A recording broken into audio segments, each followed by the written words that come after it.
Hey guys, long time no see. I hope you guys have been well and healthy. I hope 2026 has been a great start for all of you. I hope you guys have been taking care of yourselves, and I hope your Christmas was fantastic.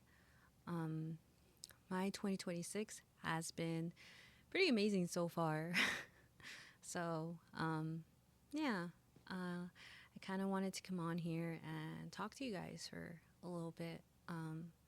Kind of let you guys know what's been going on in my life and give you guys a life update since the last time we spoke was last year in June, I believe.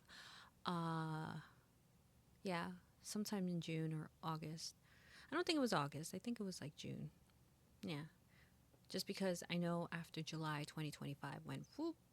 So I'm pretty sure it was June the last time you guys were able to interact with me, or I was able to interact with you guys. So um, I wanted to come on here and just chat for a little bit and just update you guys, and also to share a little bit of vulnerability with you guys.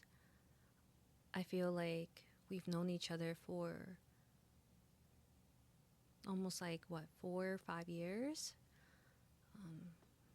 and I don't think I've ever been able to open up much, um, the way that I wanted to open up with you guys. But it's not just you guys, more so towards myself too. So, you see, I kind of been on a self healing journey. I've been healing my inner child. I've been doing a lot of inner work. Um, I won't say last year. I would say roughly 2, 3 years ago, I wanted to change my life. I was extremely unhappy with myself and my life. I was unhappy with the way my life was going, with the way I had been living my life, with the way, sorry, with the way things had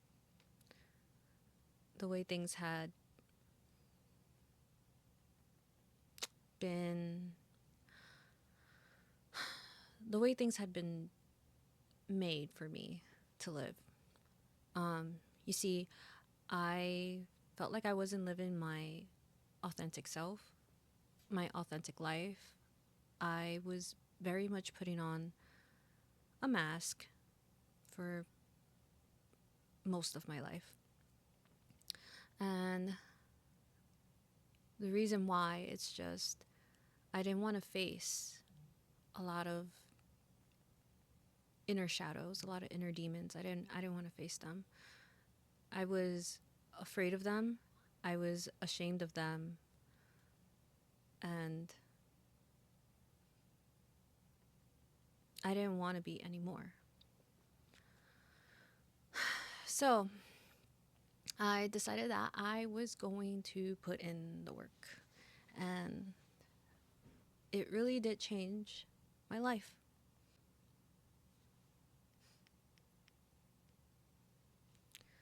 Sorry, vulnerability is a little difficult for me to show, especially when I'm talking about such close and personal topics to me. Um,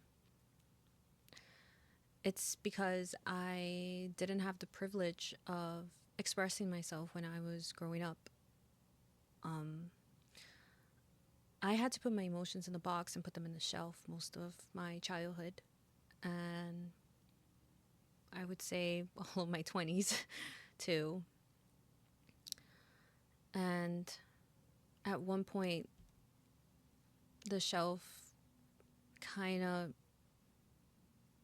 the shelf became too full, and it just kind of collapsed on me.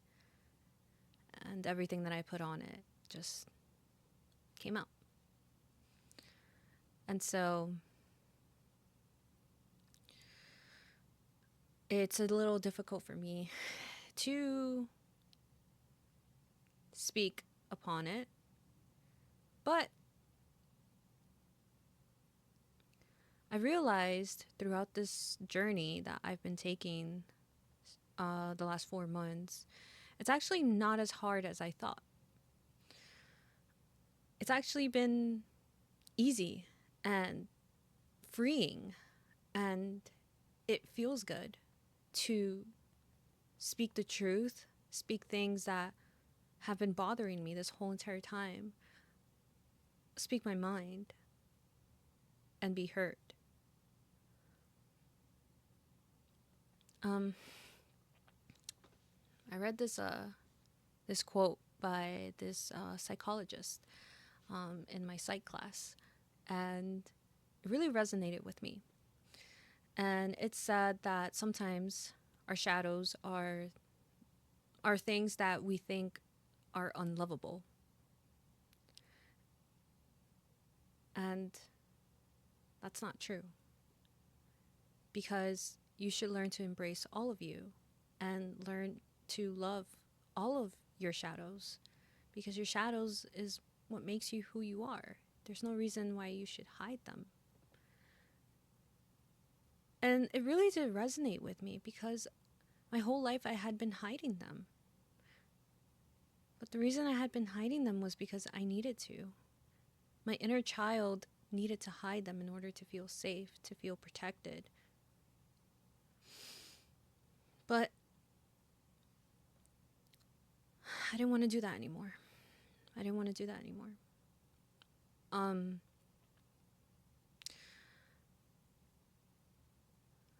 I I grew up with this ideology, right? I grew up with this ideology that I was replaceable. I was disposable. Disposable is the correct term, not replaceable, by the way. But yeah, I grew up with this ideology that I was disposable. I grew up with thinking that I was only good to be used for something. And once the person used me for a set purpose, I could be thrown away. And I would be fine with that because that was my life's purpose. And I didn't want to think that way of myself anymore because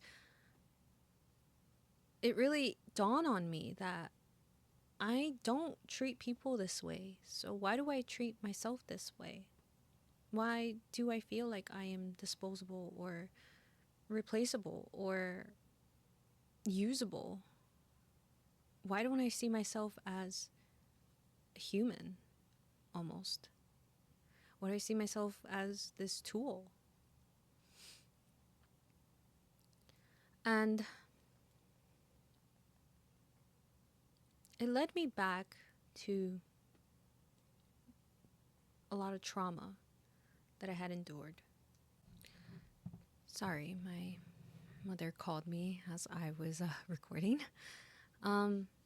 As I was saying,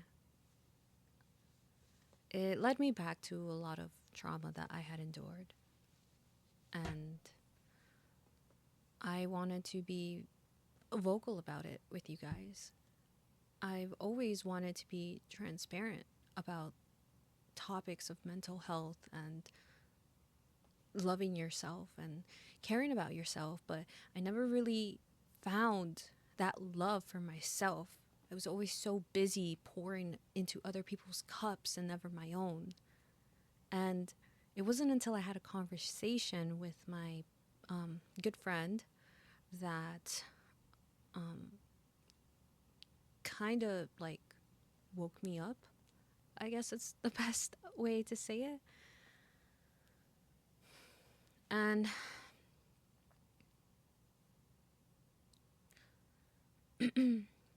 she was talking about getting married.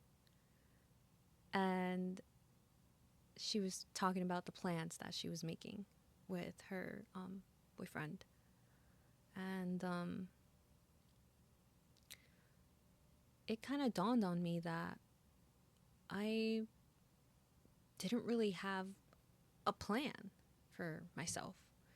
I mean, like, I knew what people wanted me to be, but not what I wanted to be.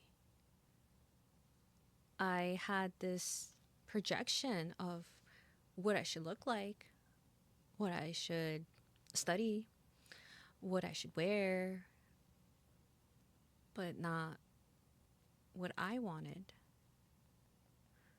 And so it made me reflect a lot. And that's when I really started looking into my thoughts and my feelings. Growing up, I really intellectualized a lot of my feelings. If I felt upset, it was always, well, why am I upset? Never feeling upset. There's a difference when you think your emotions and when you feel your emotions. You can't think your emotions. And so I had to feel my emotions, and I never did that ever. But I started doing that. I started doing that when my best friend of 13 years, my dog, had passed away. And I think you guys all remember him, I hope. And if not, then I hope you guys do remember that I took a very long break from streaming during this time. His death hit me really hard.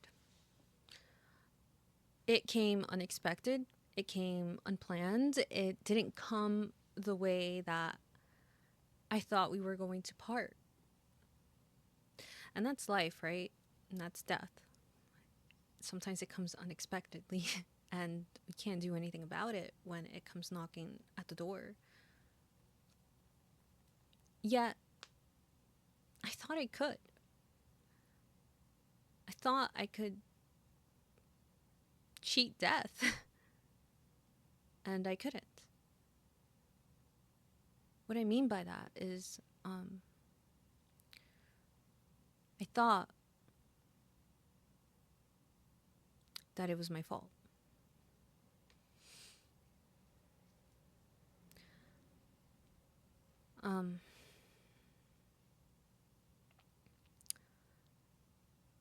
I thought I didn't do enough for my dog.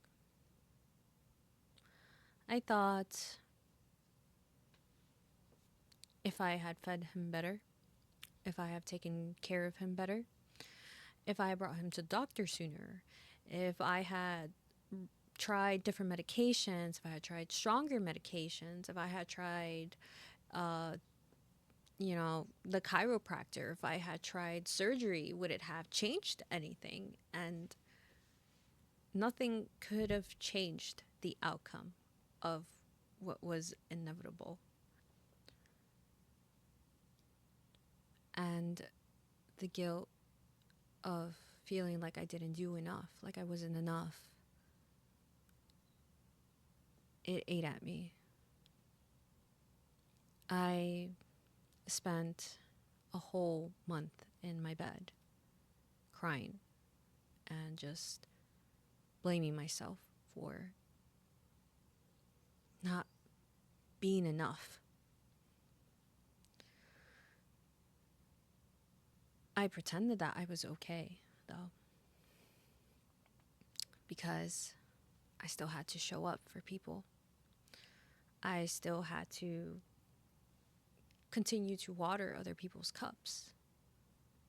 My cup could wait. I could just put these feelings in a box and I could think to feel them later.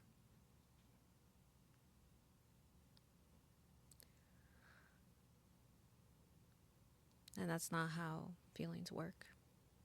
But I know that now. I didn't know that then.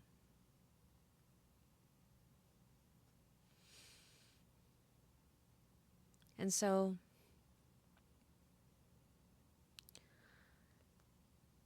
I kept this guilt for so long, for months after. I kept living with it, and it wouldn't go away. And I couldn't think it away. And that's when I knew something was wrong. My coping mechanism of intellectualizing my feelings was no longer working. And it made me uncomfortable.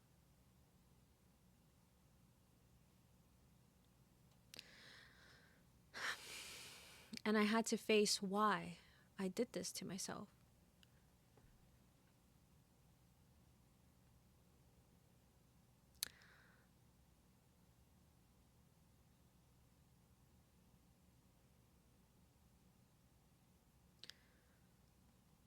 I have been dealing with a lot.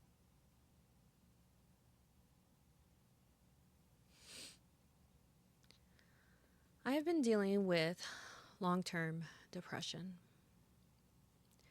I have been depressed since I've been 11 years old. I have taken medication. I suffered from many panic attacks when I was 14, 15, 16. I took medication for that as well.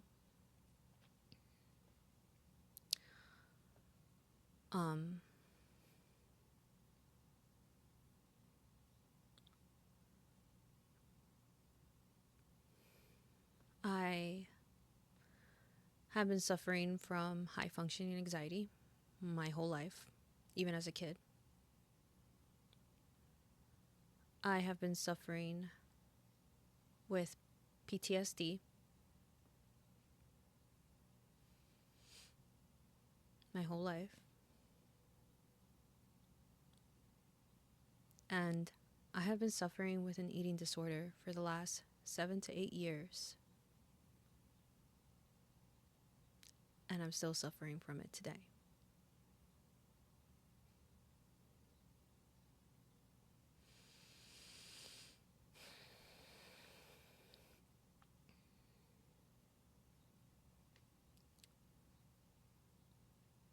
And I told no one.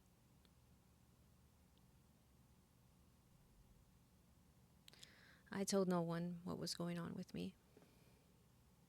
Not even my friends. Up until recently, 4 months ago, I learned a very, very hard lesson on what's it like, on what happens when you overextend, when you overgive, when you pour into other people but not yourself. Sometimes we sacrifice ourselves for love, for friendship, for acceptance. We're afraid to be our most authentic self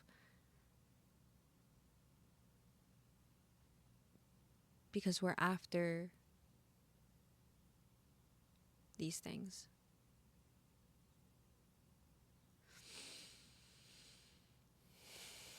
But you should only care about what you approve of, what you want. And that's exactly what I'm doing. I care about what Debbie wants. I care about Debbie's dreams. I care about how Debbie feels.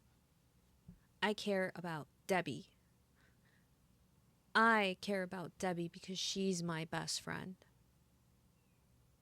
And that's how you have to be sometimes. You have to be your own best friend. It doesn't matter what people say about you. I love hard. I give a lot. I'm kind. I'm resilient. I'm loyal. And that's more than enough for me. And so, I have just been working on myself, healing myself, and loving myself. And I just want to tell you guys that you should love yourself so much, that no one can ever question your character because you know exactly who you are, because you faced your inner self. Thank you guys for coming in and listening and for watching. And I hope you guys have a good rest of your week, rest of your month, and see you in the next one. Okay, bye.